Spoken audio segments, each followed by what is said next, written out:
말씀에 불순종하는 일상이 자꾸 쌓이다 보면 이 예배 시간 때 기쁨이 사라집니다. 왜냐하면 우리 안에 언제 기뻐하는지 각자 다르기 때문이죠. 술 마실 때, 음란한 유흥업소에, 축구할 때, 또 좋은 카페 가서 커피 한잔 할 때 각자 내 육신이 기뻐하고 행복한 종류가 다 다릅니다. 근데 실증 날 때가 있죠. 그 여친만 보면 너무 설레이고 행복했는데 어느 순간 지루해집니다. 심장이 달라진 거죠. 다른 여인이 눈에 들어오기 시작하면 뭔가 변화가 됩니다. 우리 마음에 하나님이 기쁨 주시는 것은 은혜죠. 예배 시간이 기쁘다는 것은 회복된 영입니다. 삶에 절제가 있을 때 이 교회에서 기쁨의 종류를 허락해 주시죠. 그거는 거의 예외가 없습니다. 음란하고 삶에서 늘 치열한 불안한 마귀에게 늘 이렇게 눌려 사는 인생 사시다 교회 오면 이렇게 말씀을 못 들어요. 그리고 찬양할 때 기쁘지 않습니다. 막혀 있죠. 근데 회개가 일어나면 놀랍게 찬양이 들리네, 눈물이 흐르고 교회가 이렇게 즐겁게 됩니다. 그 축복은 하나님이 우리에게 원하시는 놀라운 은혜임을 깨닫게 됩니다. 그래서 우리 주의 뜻 성암교회 성도님들이 우는 무릎들, 근데 언제 우냐가 문제죠. 맞아서 억울할 때, 그거는 믿지 않는 자들도 똑같습니다. 사기당해서 또 자존심 상하고 수치를 받았기 때문에 예수님은 십자가 위에서 우시지 않고 당당하셨고 다 이루었다라고 승리를 선포하셨죠. 근데 언제 우셨냐면 겟세마네에서 눈물이 피 눈물로 바뀔 때까지 흘려셨습니다. 그게 존귀한 눈물 종류죠. 근데 우리는 종교화됐습니다. 못 받아서 저 교회 목사님보다 내 목회가 이렇게 좀 화려치 않을 때 우리는 억울해서 많이 울죠. 나도 달라고 떼쓰는 그 눈물들, 어린아이처럼요. 근데 우리의 눈물이 국가선수 대표가 아니라 국가 대표 선수처럼 흘리는 눈물 종류가 돼야 됩니다. 그들의 눈물은 상대편의 실력에 대한 불만이 아니에요. 왜 이렇게 강한 상대를 이렇게 매칭시켜 줬습니까? 라는 불평이 아니죠. 내가 4년 내내 땀 흘렸는데도 아직 마롱을 못 제끼네, 중국 탁구 대표를 못 이겼어. 여기에 대한 자기 개발이요, 자신에 대한 채찍질이에요. 그래서 우는 거죠. 지고 싶지 않은 거예요. 상대편에 대한 불평이 아니라 승리에 대한 기쁨을 누리고 싶은 그런 거룩한 꿈이 되죠. 그러니까 믿음의 경주자들은 그래서 울으셔야 돼요. 또 화냈네, 또 혈기 부렸어, 또 손에 화투장 들었구나. 계속 반복되는 실수. 탁구로 치자면 알면서 또 그 코스만 들어오면 또 실수가 계속 발생됩니다. 그러니까 우리가 울어야 되는 순간은 뜻대로 살지 못한 그러한 마귀에게 패배한 순간이에요. 억울해 하셔야 돼요. 그러려니 방치하면 안 됩니다. 느헤미야는 정말 개인 문제로 운 게 아니에요. 이렇게 울 때 성령님은 들으시고 우리의 실력을 이렇게 상승시켜 주실 겁니다. 마귀를 라이벌 생각하여 절대 패배하려고 포기하지 마세요. 찬양을 할 때, 마음을 빼앗겼을 때, 뭐 이렇게 사는 거지라고 이렇게 패배를 인정하지 말라는 거죠. 기도할 때 저도 막 불 같은 뜨거움이 없으면 뭐 처음 성령 체험할 때나 있는 현상이지, 뭐 미지근해도 차가울 수도 있는 거 아니야? 차갑든지 뜨겁든지니까 이게 아니에요. 다윗처럼 억울해해야 됩니다. 하나님이 늘 성령을 빼앗지 않고 구원의 감격을 지속시켜 주신다는 약속인데 그 약속대로 내가 못 누려? 그렇다면 억울한 인생이죠. 그러니까 무릎 꿇고 새벽마다 금철에 전 기도하는 거예요. 하나님 또 충만함을 허락해 달라고. 그 조금만 손해를 보더라도 우리는 억울해 하셔야 돼요. 행복하셔야 되는 부르심이니까. 조금만 불행한 고난의 훈련은 불행이 아니라 그 고난을 해석하는 지혜의 충만이라고 우리가 이렇게 배워온 것이고, 지금 말씀드리는 것은 일이라도 우리를 불행하게 만드는 마귀의 공격에 그냥 내어주지 마, 점수 쉽게 내주지 말라는 거예요. 버티고 업어치기 하고, 우리 국가대표 출신 우리 박종환 유도 선수시니까 아시잖아요. 국가대표가 쉽지 않은 거예요.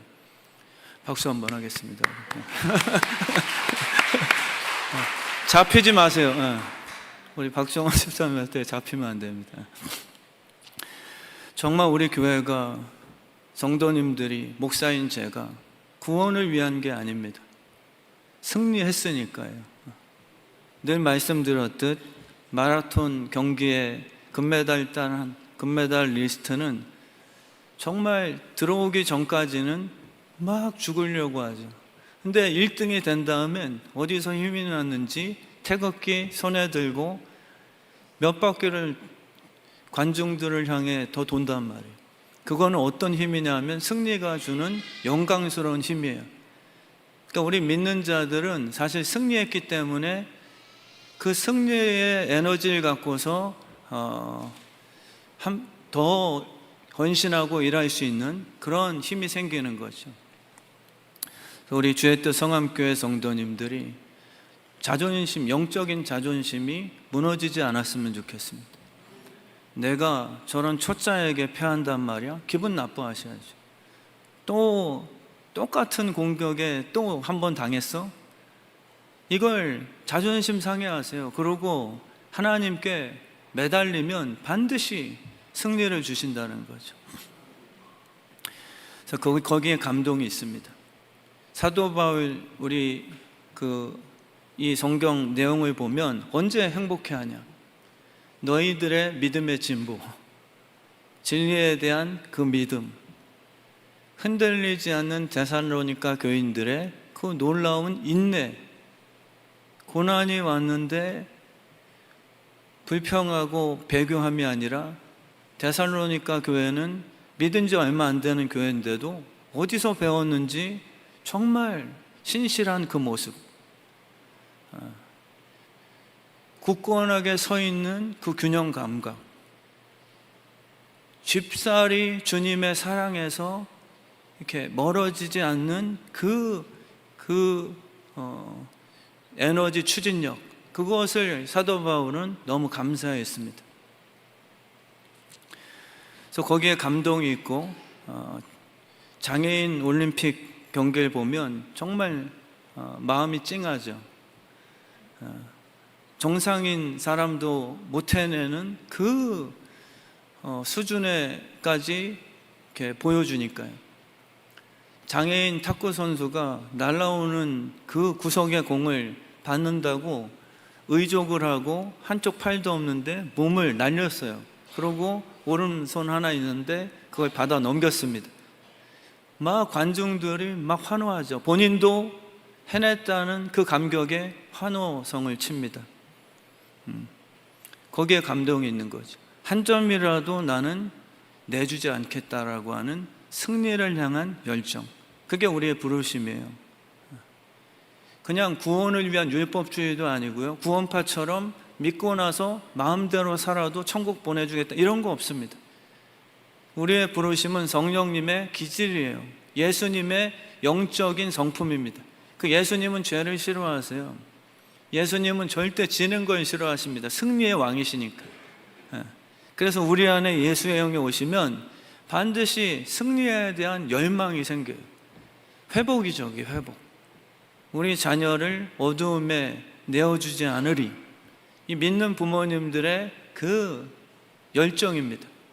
잔소리가 아니라 마귀가 승리하는 꼴 못 본다. 이게 예수님의 그 피가 지니는 성품이죠.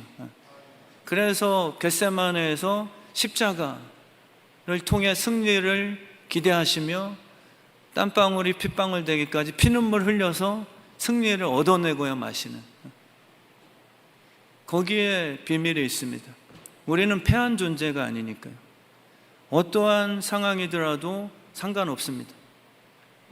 마귀가 심하게 건드려놔서 나사로처럼 썩은 지 3일 되어 심한 썩은 냄새가 나도 상관없습니다. 예수님의 승리의 그 각오는요, 사망에서 생명으로 다 이뤄내셨으니까. 그래서 포기하지 마세요. 내 자녀가 완전 밑바닥입니까?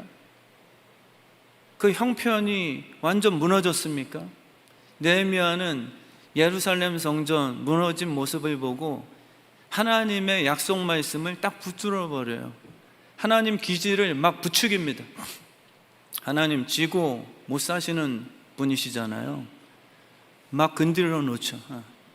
느헤미야 기도 이렇게 보시면은, 하나님, 주님은 권능이 있잖아요.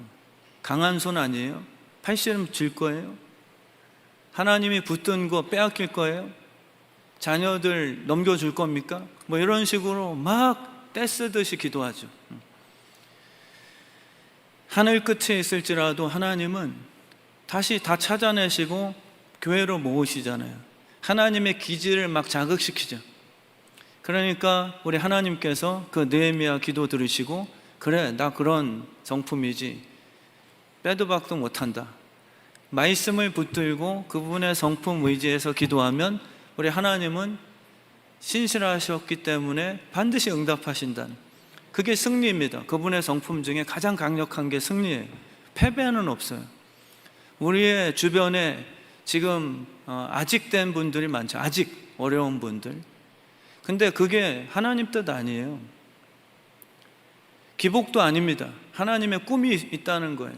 그냥 우리 가정이 돈 잘 벌고 육신 행복하고 요 정도 살면 괜찮지라는 그 수준에서 말씀드리는 게 아닙니다. 하나님의 꿈이 있어요.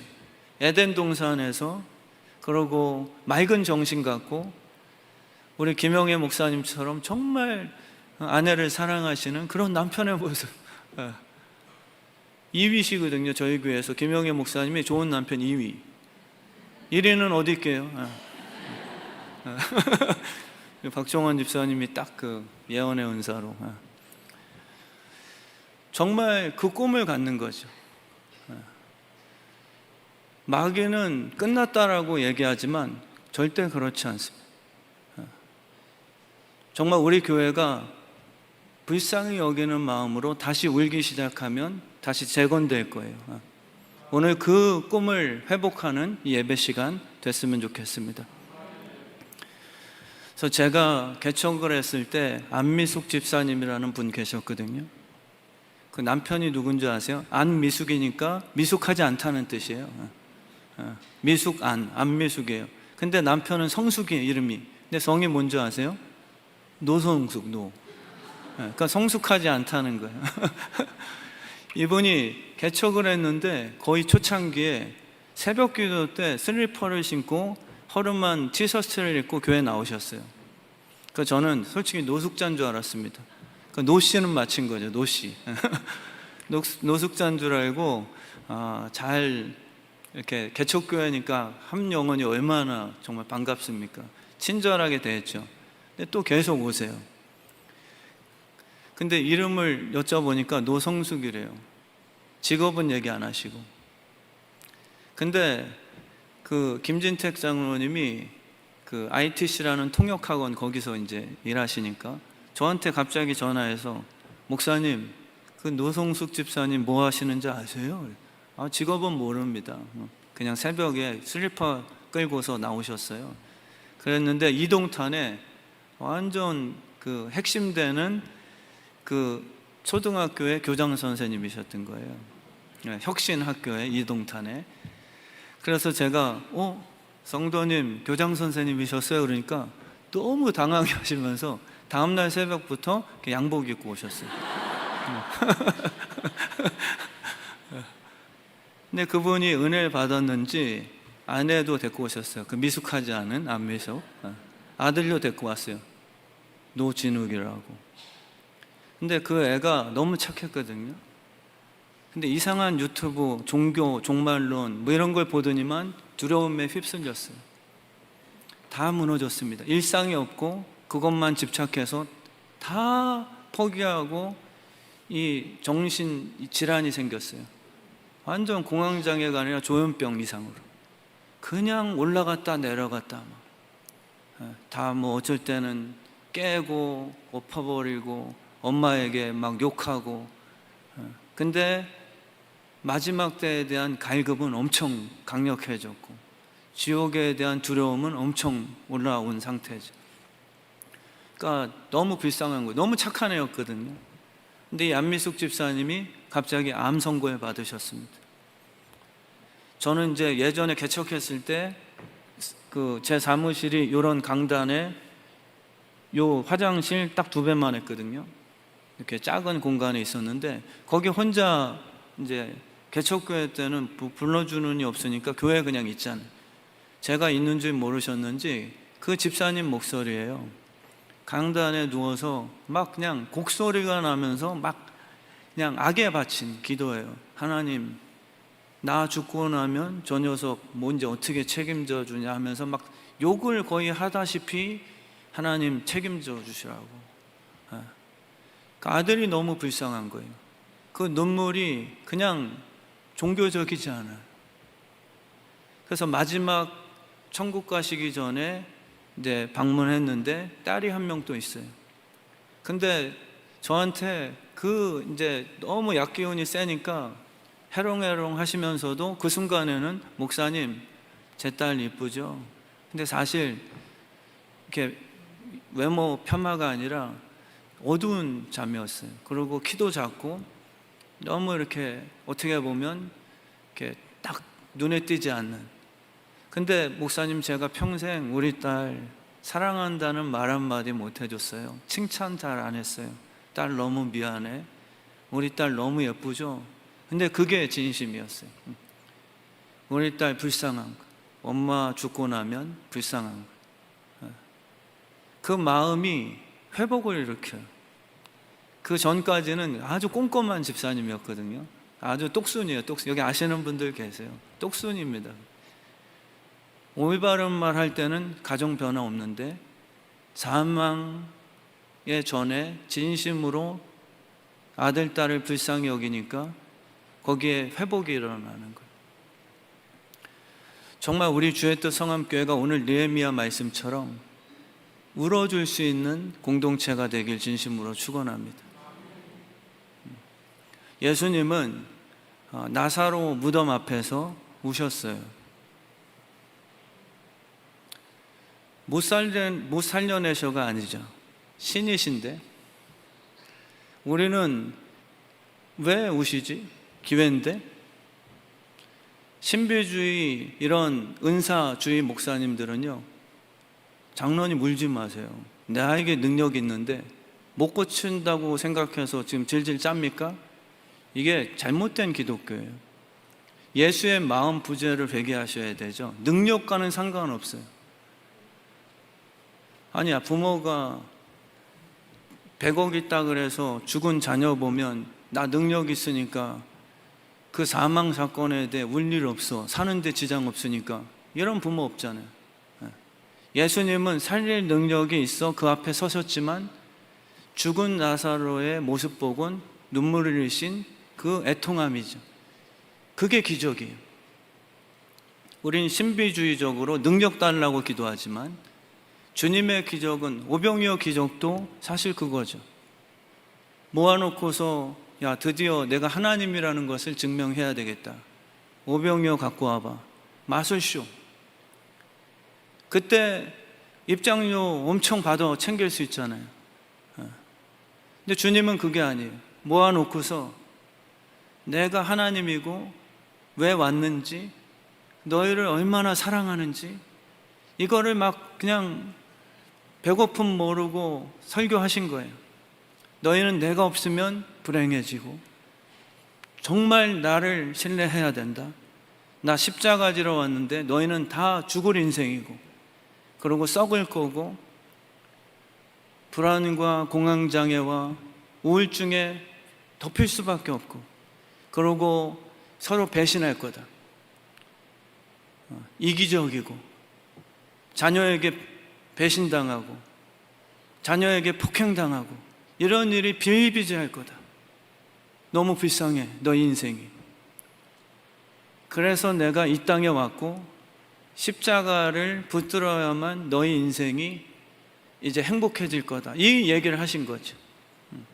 그리고 며칠 동안 말씀 듣느냐 식사를 못한 군중들을 보시고 불쌍히 여기셔서 기적을 만들어내시는 거예요. 우리 교회에 불쌍히 여기는 분들이 리더십이어야 됩니다. 이기적인 분들이 리더십에 서면은 다 무너져요. 그럼 분열이에요. 자기 것만 챙기거든요. 자기 인기예요. 그리고 남은 내 의로움을 갖고서 비판하죠. 리더십은 누구냐면 십자가예요. 목사인 제가 나이에 상관없이 교회 리더가 될 수 있는 이유는 아마 성도님들을 누구보다 예수의 심장으로 사랑하는 폭이 있기 때문일 겁니다. 그게 없다면 저는 명분상 리더지만 다른 분이 이 교회 실제 리더일 수 있어요. 신방을 가다 보면 이 가정의 리더는 어리지만 이 딸이네 라고 제 마음속으로 평가가 될 때가 있어요. 여기는 남편분이 아주 훌륭하고 세상 직이 있지만 이 집안의 진짜 리더는 이 권사님 아내구나 라는 감이 옵니다. 뭘로 제가 분별하냐면 희생이죠. 그 남편은 돈은 많이 버는데 희생이 없어요. 그리고 아내의 마음을 못 읽어냅니다. 자녀들과 상담 한번 못해요. 아내 위해서 눈물을 흘리기는커녕 맨날 아내와 엄마만 애들의 아픔, 남편을 위해 새벽마다 흘리는 눈물. 그럼 누가 리더예요? 세상에선 마귀가 속아놨죠. 마귀는 이 세상 리더, 대통령은 권력욕이 많아서 일을 해내는 사람, 그 사람을 표를 찍어줍니다. 근데 하나님의 나라의 리더는 십자가 지는 희생이거든요. 대통령 되고 싶은 이유가 진짜 나라 위해서일까요? 그런 분도 계시겠죠. 그러나 대부분은 권력의 야망이에요. 국민들을 속이죠. 진짜 국민들 위해서 자기 목숨 내어주는 대통령이 있다면 그거는 예수님 뿐일 겁니다. 우는 종류가 달라요. 그 가정의 리더 되는 어머니가 흘리는 눈물은 권사님 억울하지도 않아요. 제가 오히려 막 편들어주고 싶어요. 아니, 그런 남편을 위해서 기도하고 있어요? 저도 목사인데 제가 개척을 했을 때 그런 권사님 부부가 있었거든요. 때리고 집 못 나가게 하고, 친구 권사님이랑 커피 마시면은 전화해서 옆에 내가 어디 쏘다니냐고, 자유가 없어요. 근데 그 권사님은 그냥 웃어요. 그러고 제 남편 위해서 기도해 주세요. 저도 알지만, 그러나 어쩔 땐 욕으로서는, 육적인 것으로서는 권사님 뭐 그렇게 기도해요? 그냥 저주하세요. 이러고 싶을 때가 있어요. 근데 그분이 리더죠. 흘리는 눈물이 존귀하고 성숙됐습니다. 우리 주의 뜻 성암교회가 정말 오늘 느헤미야의 눈물이 회복됐으면 좋겠어요. 새 가족이 태어나면 짜증난 교회도 있어요. 우리는 딱 12명으로 만족하자.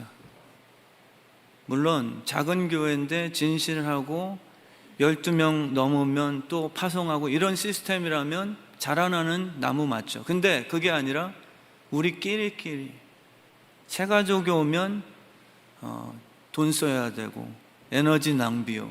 우리 교회도 새 가족 싫어하는 분 저는 없게 되길 축원합니다. 요즘에 저출산이거든요. 젊은 층들이 왜 아기 안 낳냐면 돈부터 계산해요.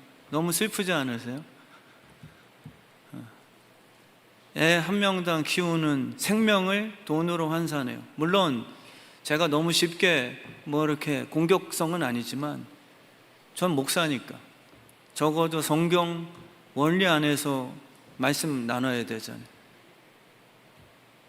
하나님이 책임져 주시고 불쌍히 여기는 마음이 부활을 이뤄내요. 가룟 유다처럼 돈으로 예수님을 환산하면 오히려 자기가 나중에 비참해지죠. 예수님은 자기 자신을 계산 안 합니다. 생명을 출산하는데 목숨값이 걸려 있었죠. 근데 그게 리더거든요. 우리는 지금 너무 앞뒤 계산하는 거예요.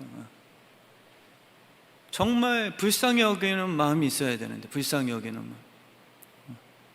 새 가족들이 교회 와서 나처럼 기쁨으로 반주하고 지휘하고 성가대하고 목자하고 이거를 꿈꾸셔야죠.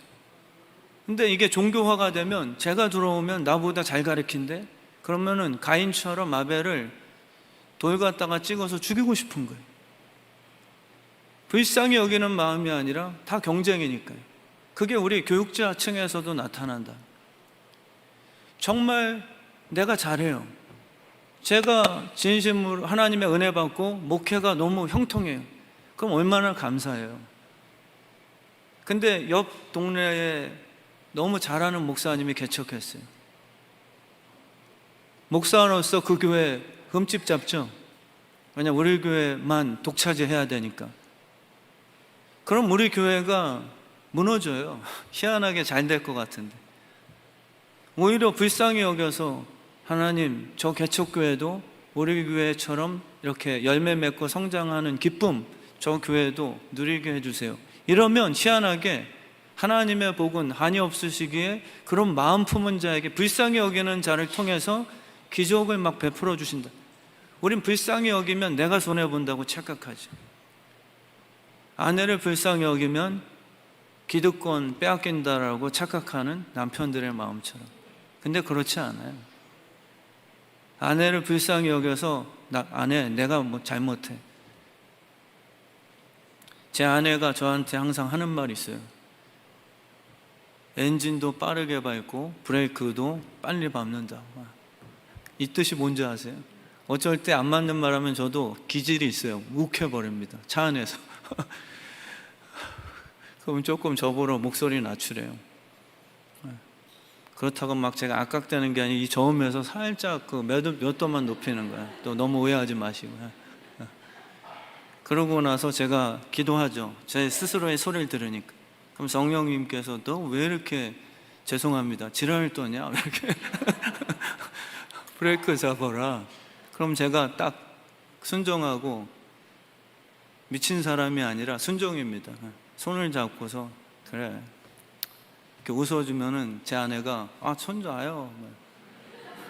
근데 또 잡으면은 목사님은 엑셀도 빨리 밟지만 브레이크도 아주 성능이 탁월해. 그래서 웃으면서 내려요. 정말 우리 주의 뜻 성암교회가요. 불쌍히 여기는 마음이죠. 상대편을. 내가 불쌍해가 아니고요.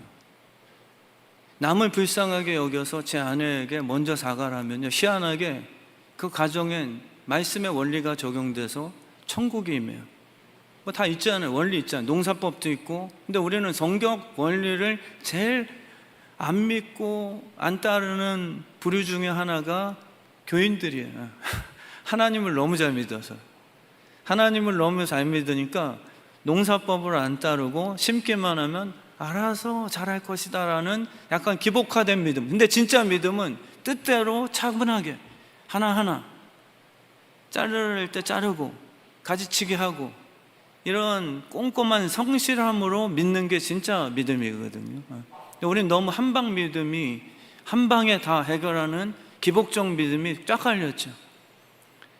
불쌍히 여기는 마음이 있어야 이 믿음으로 상대편의 변화를 바라보면서 재건, 느헤미야가 예루살렘 성전을 재건하는 게 하늘에서 뚝 떨겨주세요라는 기적이 아니라 한 벽돌 한 벽돌 싸워나가면서 방해자들, 불법자들 다 그런 거잖아요. 성경이 불쌍히 여기는 이걸 이뤄내야만 된다는 그 확신이 벽돌 한 장 한 장 성실하게 쌓아 올리는 그 행위를 만들어내는 거죠.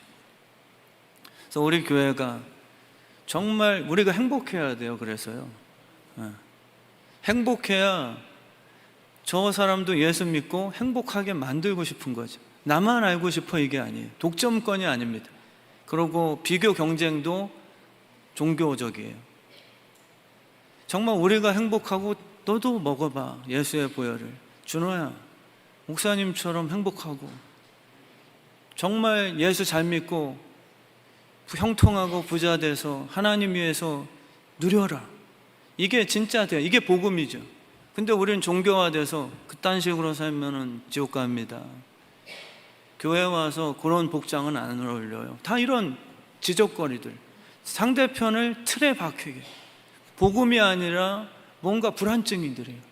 그럼 우리 교회는 그렇게 되면 마치 벼락 떨어질 것 같은 종교적 율법주의적 그 불안증들, 그러니까 다 서로 정죄하고 내가 더 센다는 것을 증명해내죠.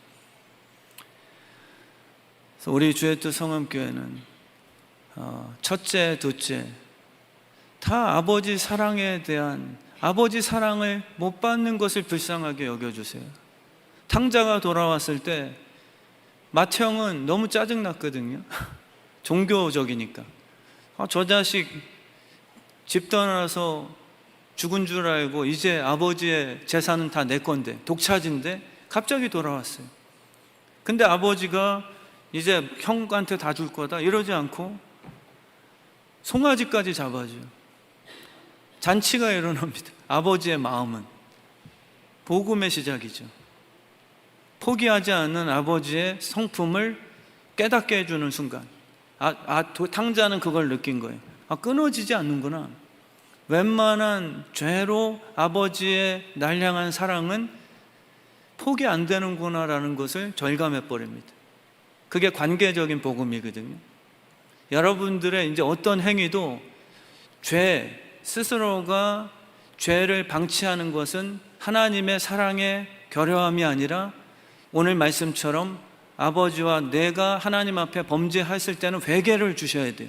죄만이 끊어지거든요. 죄 지면 끊어집니다. 지금도 죄 지면 끊어지세요. 복음으로 구원받은 자들에게 허락하신 건 그래서 성령이 회개할 수 있는 기회를 제공해요. 하나님은 사랑이 부족해서 여러분들을 조금 실수한다고, 사람 찔러 죽였다고, 음란했다고 절대 고족하지 않으세요. 믿으십니까? 회개할 때, 돌아올 때 깨닫는 거예요. 우리 아버지는, 우리 관계는 외적인 상황에 의해서 끊어질 관계 아니구나. 이거를 깨닫게 해주신 거죠. 근데 맏형은 끊어지는 거예요. 저런 식으로 아버지 돈 갖고 튄 자식들은 아버지의 자녀 자격이 없다라는 것을 알려주고 싶은 게 율법주의거든요. 그런 거 없습니다. 아버지의 사랑이 영원하시니까요. 그래서 그런 마음이 우리 안에 있어야 돼요. 돌아온 탕자의 마음에 뭐가 생기냐면 이제는 사랑이에요. 그리고 회복된 실제 자기의 경험, 그 아버지가 뛰어와서 안아주는 순간 그 지난날의 수치와 죄와 친구들 버림받은 이 모든 돼지 우리에서 살았던 이 모든 것은 추억으로 그냥 영향을 줄 수 없는, 이전에 받았던 상처와 아픔은 내 현실에 영향을 줄 수 없는 더 강력한 아버지의 사랑이 막 스며들죠. 그래서 그것은 오히려 또다시 트라우마가 아니라 오히려 아버지의 은혜 때문에 그거를 감사로 전환시켜버리는, 내가 이랬었지라고 웃을 수 있게 만들어버리시는 놀라운 은혜 축복. 지난날 죄에 대해서 들춰내지 않아버린, 기억은 나는데 들춰나서 다시 수치심이 아니라 아버지의 이런 죄까지도 용납해버리신 아버지의 사랑의 회복을 깨달아버리고 형에게도 전도했을 것 같아요. 형, 그거 아니야. 형 왜 이렇게 피곤하게 살아요? 나 형보다 못한 거 알아. 근데 내가 받은 사랑 형도 받았으면 좋겠어. 너무 아버지에게 잘 보이려고만 해서 힘들게 살지 마요. 진짜 복음의 전달자는 돌아온 탕자가 됐겠죠. 그게 불쌍히 여기는 마음. 아버지께서 날 불쌍히 여기셨어요. 아들아, 얼마나 아버지 없는 삶이 고단했냐. 그거를 우리 하나님께서 오늘 말씀해 주시는 거죠. 결론을 짓겠습니다. 그러니까 꼭 12시, 11시 예배는 지금 제가 딱 20분 설교한 줄 알았는데 딱 12시 6분이 돼버렸는데 결론을 짓겠습니다. 정말 회복을 꿈꾸셨으면 좋겠어요. 오늘 그런 일이 일어날 겁니다. 그게 여러분들의 사명이고요. 한 청년 제자가, 전도사님, 하나님 주시는 비전은 어떻게 분별합니까? 제가 그때 간단하게 얘기했어요. 네가 불쌍히 여기는 그 영역이 있을 거다. 그게 하나님 주신 심장. 예수님의 심장은 박종찬 집사님 안에도 있어요. 사이코패스들은 불쌍해하지 않아요. 종교인들은 절대 스데반을 안 불쌍해합니다. 절대 종교인들은 누굴 안 불쌍해해요. 자기만을 알죠.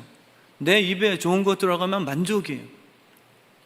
굉장히 이기적이고 저차원적입니다. 짐승 같죠. 날 건드리면 자식까지도 물어 죽일 수 있는 이상한 그 새들의 모습. 너무 잔인해요. 불편하면 내 자녀도 내 형제도 다 등으로 떠밀어다가 약한 새끼를 죽여버린단 말이에요. 그게 죄입니다. 근데 정말 우리의 마음에 예수의 영이 왔다면 제일 큰 특징이 죄인을 향한 불쌍히 내 자녀로 만들어버려요. 그 죄인이 심판자가 아니라 자녀가 돼버리니 아비의 마음이죠. 위안부 스토리도 그렇습니다. 차인표 씨가 최근에 옥스퍼드에서 그분이 쓴 소설이 필독서로 선정이 됐어요. 자기도 놀랐어요. 근데 그 내용이 위안부 내용입니다. 그러면서 본인도 울어요. 그분 신앙 좋으시잖아요. 아니, 똑같이 한 인생 딸로 태어났는데 어떻게 그 존귀한 인생을 번호표 매겨서 이름도 안 불러주고 1번, 2번, 3번 그 악한 일본 군인들, 차인표 씨처럼 그 당하는 어린 소녀를 보며 불쌍히 여기는 사람도 있는데 그 자식들은 줄을 서서 음란한 욕설하며 그를 짐승 취급하고 성을 푸는 놀이객감으로 사용한 거죠. 그게 얼마나 마귀적이냐 말. 근데 우리는 비슷해요. 정도만 다를 뿐이죠. 내 육을 위해서 음란한 유흥업소 이런 게 우리 육의 끌림 맞습니다. 다 유혹 당할 수 있는 기질은 다 갖고 계세요. 그러나 정말 불쌍히 여기는 마음이 생긴다면 그 홍등가에도 찾아가서 복음을 전하는 선교사님들이 계시잖아요. 그 이유는 뭐냐면 예전에 내가 이 여인들과 놀아먹었다. 근데 예수를 만나고 나니까 내 딸처럼 생각된다. 얼마나 나 같은 더러운 남자를 위해 돈으로 내 몸 팔면서 그렇게 했던 인생이 눈물 나는 거죠. 그 여인들도 역시 하나님의 사랑받고 딸로서 존귀하게 살 다 권리가 있는 사람들인데 이게 불쌍히 여기는 마음이, 그래야 사회가 하나님 보실 때 아름답게 회복이 되기 시작합니다. 정말 우리 교회가요, 저도 두 딸이 있지만 상상이 됐습니다. 눈물 나더라고요. 전쟁이 터져서 우리 두 딸들이 끌려간다? 그러고서 정말 짐승 같은 인간들에게 평생을 그렇게 당하면서 그 삶을 불쌍하게 여겨줄 예수의 마음이 있을 때 회복이 일어나요. 그 당사자들은요, 그냥 당한 것을 스스로 극복하며 살 뿐이지 치유, 암세포가 사라지지는 않습니다. 그 한은 품고 사는 거예요. 그래서 남편을 붙여주는 거예요. 예수 닮은 남편이 있을 때 그 아내의 상처가 스스로가 담아냈을 땐 버팀이죠. 근데 해독은 아니에요. 해독은 불쌍히 여기는 마음입니다. 예수님이 오셔야 우리 안에 이 죄가 해독되는 거예요. 사랑은 서로 함께하는 거니까. 이 원리를 교회 공동체에 주신 겁니다. 목사가 성도님들을 사랑해서 그 삶을 신방 가서 머리에 손 얹어서 성령님이 함께 하셔서 끄집어낼 때가 있어요. 그때 우신단 말이에요. 혼자서 기억하고 참고 자녀들을 위해서 죽지 못해서. 아까 그 교장 선생님도 목사님 저 죽으려고 그랬습니다. 제 아내 그렇게 갑자기 죽고 아들 이런 모습 너무 심각했거든요. 근데 아들이 불쌍해서 제 생명은 보존해야 되겠더라고요.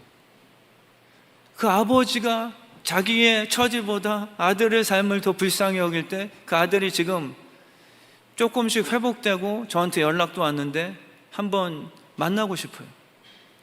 그러니까 정말 우리는 내 이기적인 삶이 아니라 내 마음이 예수 마음 품고 우리 권경희 권사님의 지난날의 아픔을 제가 목사로서 이해해 줄 때 목사님 누가 얘기 안 했어요? 어떻게 아셨어요? 하면서 그때 치료가 되고 회복이 되어 돌아온 탕자의 인생이 그때 발전되는 거예요. 그 전까지는 그냥 혼자 끙끙 앓는 거죠. 그리고 버티면서 하는 똑같은 인생들. 더 이상 발전이 안 됩니다.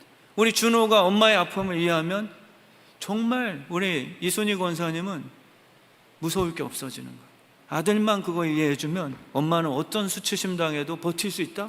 이 에너지가 거기서 나오는, 하나님께서만 우리의 아픔을 이해해 주시고 십자가를 대신 졌다는 것만 우리가 확신하면 우리의 삶은 버티게 되는 거예요. 정말 우리 주의 뜻 성함교회가 오늘 이 예배 통해서 느헤미야처럼 울음의 종류가, 자식들은 왜 옆집 아빠처럼 못 해주냐고 억울해서 우는 눈물이고요, 우리 부모님은 다 해주고 나서도 저 옆집 네 친구 아빠보다 대학교 등록금 내주고서도 너는 자가용 못 사줘서 아빠가 미안해. 이게 리더십이에요. 이게 교회 리더십이에요. 다 해주고 나서도 끝까지 못 도와줘서 미안하다. 이게 리더십이죠. 그래야 사람이 살죠. 맨날 이기적으로 혼자 뒤로 빠져서 남이 하는 거 지적하고 정지하고, 이거는 교회가 발전 없습니다. 옳은 얘기지만 변화는 없죠. 돈만 갖다 주는 거죠. 그냥 정치인들이 돈 갖다 주고 가난한 사람들 먹여줄 건 먹여주지만 그 삶은 변화가 없어요. 진짜 불쌍히 여겨주는 우리 교회가 있을 때 그 삶은 물질적으로 도움받지만 그 마음의 상처가 다 해소가 되죠. 정말 우리 교회 성도님들이 이 지역에서 리더십이 됐으면 좋겠습니다. 느헤미야처럼 다시 울기 시작하게 될 줄 믿습니다.